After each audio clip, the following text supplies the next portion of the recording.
But for now, let's move on to Turkey, aka Diet Syria. 2 weeks ago, Turkey was nearly rocked to its core. All hell is breaking loose in Turkey right now. Explosions and gunfire rocking the capital of Turkey, where reports of a military coup started breaking just a few hours ago. They declared martial law. There was gunfire. Police were shooting at helicopters.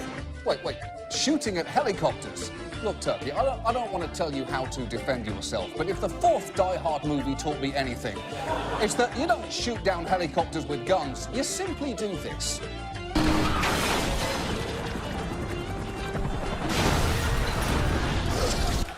Is that so hard? Is that really so hard? Now, historically, Turkey is no stranger to violent military coups. This was their fourth in the last 60 years. So at this point, they should really be hosting the quadrennial World Coup Tournament, featuring unstable regimes from around the world, organised, of course, by FIFA. But this most recent attempt surprised everyone. President Erdogan was even on vacation at the time and desperately tried to address the nation using an unconventional medium. President Erdogan, who was on vacation, spoke first via FaceTime on Turkish TV and called for his supporters to take to the streets. It's true. He used FaceTime. Erdogan tried to hold his nation together with the same technology your mom uses to make you wish her dog a happy birthday. Happy birthday, dog. Can I please just talk to my mother now? The coup turned out to be short-lived, and in the last 2 weeks, Erdogan has been taking his revenge. They've called it rooting out the virus, a wave of arrests over the past fortnight against the alleged coup plotters and those who backed them. Journalists, diplomats, NGOs, even Turkish Airlines staff have been detained or dismissed. OK, journalists and diplomats you would expect, but detaining airline staff? Erdogan is clearly just settling personal scores now. I'm telling you, one flight attendant refused to give him the entire can of Schweppes in 1999, and now the entire industry is in prison. It's bullshit.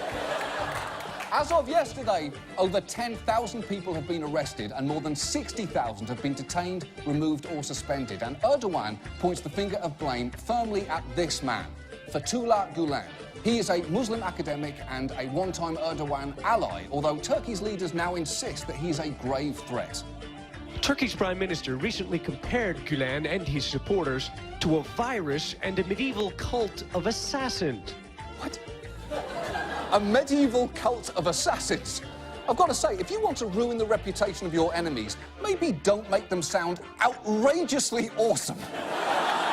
Fethullah Gulen, don't listen to him. He's like a monster truck wearing aviator sunglasses.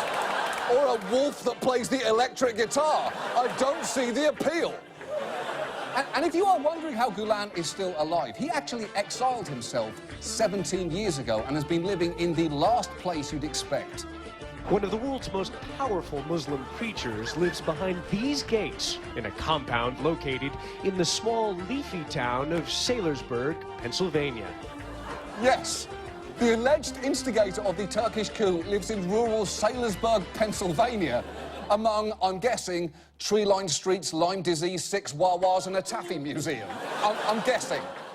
And while Gulen strenuously denies any involvement in the coup, I do not envy him, because you do not want Erdogan as an enemy. Remember, this is a man who has had his genitals stomped on by a horse and lived to tell the story.